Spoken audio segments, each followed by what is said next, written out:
Today we're going to talk about the Spanish, the conquerors, the conquistadors. Look at that face. That is the face you don't want to run into. Okay, what are the Spanish jerks or something? Are they just going around chopping up people and making them convert to Christianity? And that's just, because they're mean people? Well, I want you to understand the Spanish a little bit better, and we can do that by looking at this map right here. This is Spain, right over here. Here we got Portugal over here, we got the French over here. This is what will be Spain. This line right here is where the Islamic kingdoms, the Islamic forces went all the way through. They almost completely took over Spain, and even a little bit of what is now France. This is in 713, the line right here.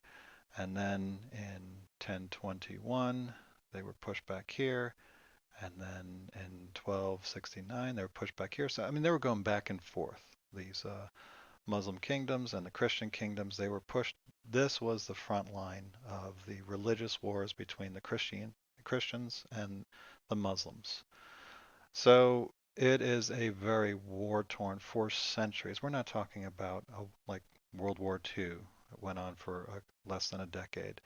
Um, the war against terrorism that has been going on for, you know, coming up to about 20 years almost. We're talking hundreds of years. 713, 1021, 1269. Finally, in the 1500s, then the 1400s, they finally are kicking all of the Muslims out. Then by the time Columbus set sail, they are taking over the last part of Spain from the Muslim kingdom. So it has taken them hundreds of years to reestablish a Christian kingdom in Spain. This is the backdrop to what is going on when these conquistadors are then launched on these ships to go across the ocean, and this is what you get. You get hardened warriors that are used to, this is all they know at this point, is religious warfare. They do not want to run into another situation where another powerful religion rises up and challenges them. They're going to make sure that the people that they encounter are Christian. And that's it. There's just no other way for the Spanish. In addition to that, they are skilled warriors. They have been fighting for centuries. They have developed great technology for fighting, the best swords, the best armor, the the best war horses. These are all things that the Spanish bring with them across the ocean once the Americas are discovered. And the American Indians really don't have a chance. Remember, we talked about this in the last chapter. There are no horses in the Americas. So when these people come riding these huge beasts, I mean, if you've ever seen a horse, they're huge. They're not small animals. They're not like little doggies or cats or something. These are huge animals that are very powerful and very strong. And for a human to be on top of such a large animal, riding it around and maybe run you over with it, is very intimidating. It's very difficult to deal with. In addition to that, you shoot them with an arrow or hit them with a spear, and it just bounces off their chest, their armor, their arms, whatever. You can't kill them. These people seem invincible. And then on top of that, they've got these terrific swords that are great for warfare, and they cut through your spear. And yeah, so there's stories of the Spanish just coming over, and it's very easy for them to conquer. Not only do they have uh, the tactics, the equipment, but they have the drive to go and conquer because that is really what they've known for centuries. That this is who they become because of their circumstances. They've been on the front line of religious wars, and they are bringing that religious war to an unsuspecting American population. So they have guns, something that the Native Americans have never seen before. Horses, haven't seen them before. These are huge advantages, both tactically and they're very intimidating. Think about when you're having a fight. Your forces over here, their forces over here, and They have another set of forces. You could bring your whole force with all your horses, beat them up over here, and just take them on one at a time because you're so fast with the horses. So strategically, the horses give the Spanish a major advantage in warfare.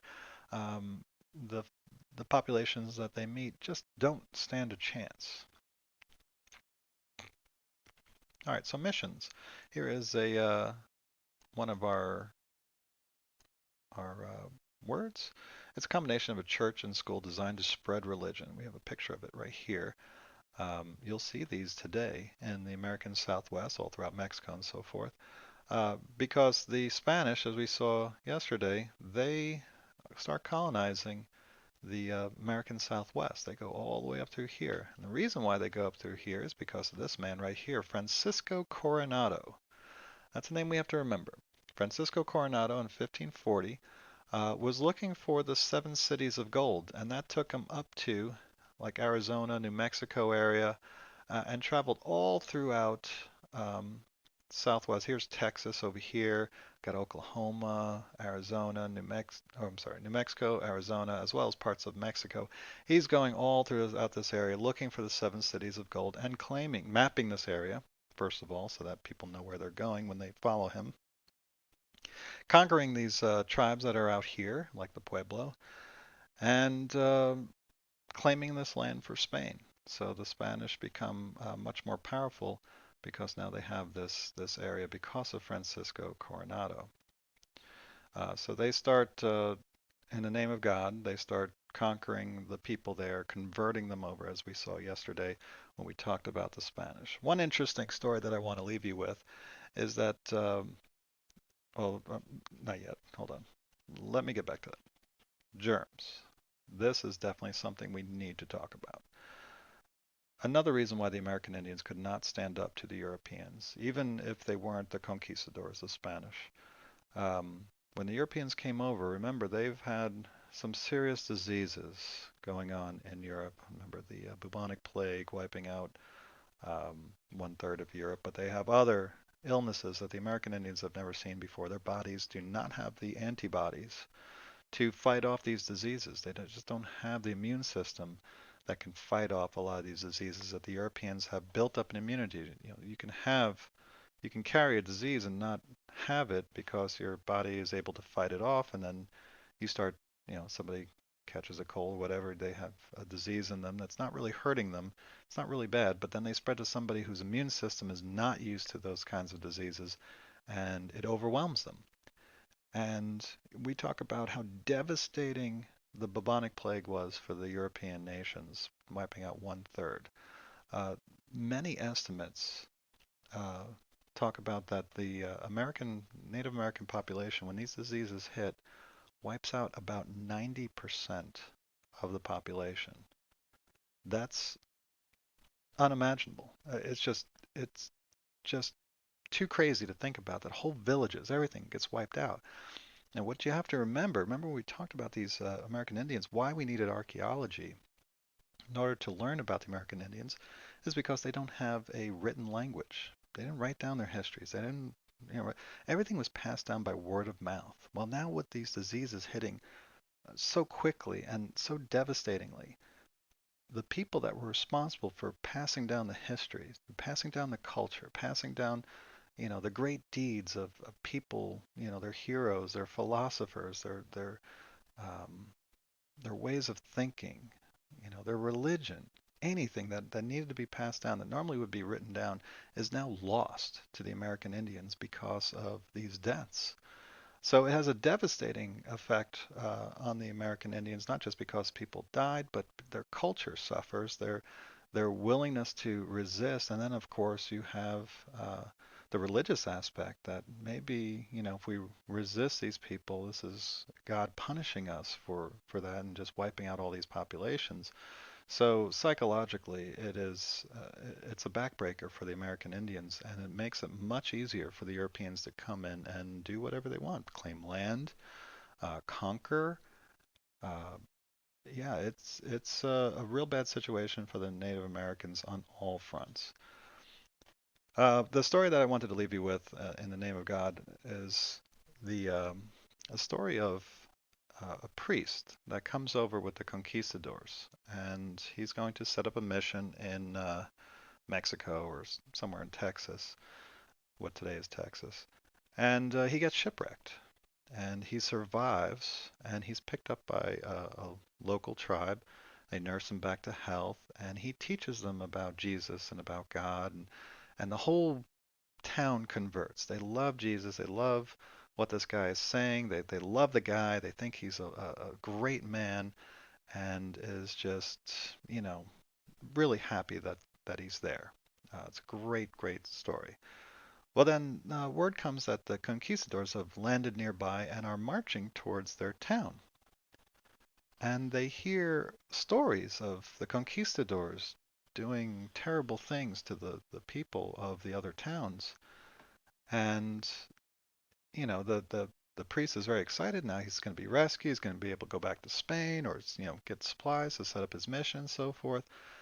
And the townspeople, the American Indians, they are looking at these two different things. This great man that they highly respect and love, and then this force, his countrymen, that are doing unspeakable things to the nearby villages, and they just can't.